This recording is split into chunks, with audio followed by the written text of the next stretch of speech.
And this is problem number 14 in section 5.3. And we want to graph the natural log of x plus 3.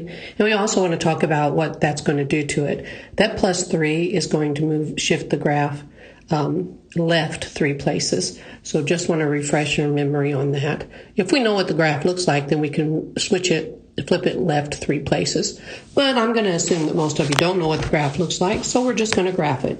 So step 1, I'm going to change the f of x to a y. So I get y equals ln of x plus 3 in parentheses. And now I'm going to remember that ln has a base of e, so I'll put that e there, even though we shouldn't put it there. I'm going to put it there just so you can see what I'm doing. Now I'm going to take it out of log form and put it in exponential form. So my base is e, and then it'll be to the y power equals x plus 3. And when I'm doing the logarithms, I want to get the x by itself, so I'm going to subtract 3 from both sides. I get e to the y power minus 3 equals x. So there's the equation in exponential form instead of log form.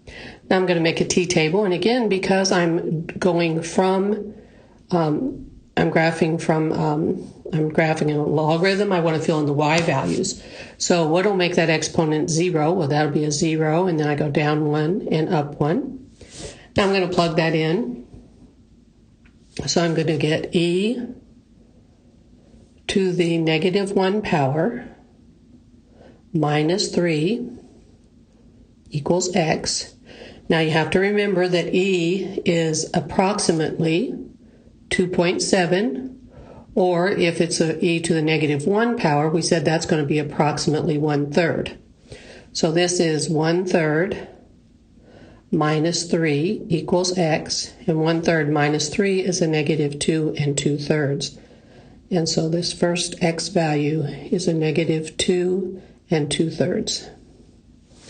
All right, now let's put in the 0. So we get e to the 0 power minus 3 equals x, and anything raised to the 0 power is 1. So 1 minus 3 equals x. We get a negative 2 equals x, and that goes in our t-table. And e to the first power minus 3 equals x. E to the first power is approximately 2.7 minus 3 equals x, which gives me a negative 0.3 equals x, so a negative 0.3.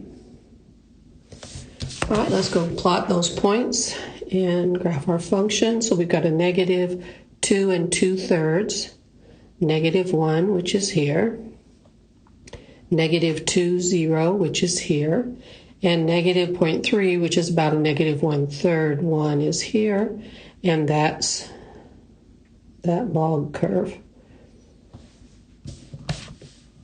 So this caused the graph to shift left 3 places, and this moved the curve left 3 places. All right, let's look at part B. So we're going to do the same thing here. First thing we're going to do is change that f of x to a y. So we get y equals 3 minus 1/2 ln, remember your base there is e of x. Now before we take it out of exponential, we want to get that y, that ln of e of x all by itself. So I'm going to subtract 3 from both sides. So I get y minus 3 equals a negative 1/2 ln e of x. Now I'm going to multiply both sides by a negative 2, because that negative 2 and that negative 1/2 crosses out. So that gives me a negative 2y plus 6 equals ln e of x. Now that I've isolated the ln of e of x, I can take it from log form to exponential form. So my base is e. E to the, this whole thing becomes my exponent. E to the negative 2y plus 6 power equals x. All right, so now I'm ready to make my t-table.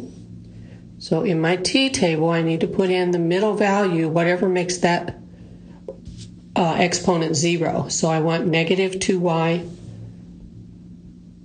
plus 6 to equal 0. So 6 must equal 2y. So 3 equals y. That gives me that middle value there. So we'll put a 3 in there. And then I want to be careful with what I choose here because I would like, well, I guess it doesn't matter. So if I go down 1, I get a 2. And if I go up 1, I get a 4. So let's just use those. All right, let's go plug it in. So I get e to the negative 2 times 2 is negative 4 plus 6 power is equal to x. That's e to the second power equals x. And e to the second power we'll put in our calculator. That's 2.7 squared, which is about 7.3. So e is 7.3. All right, for the next one, e to the third, so that'll be e to the negative 2 times 3 is negative 6 plus 6 equals x.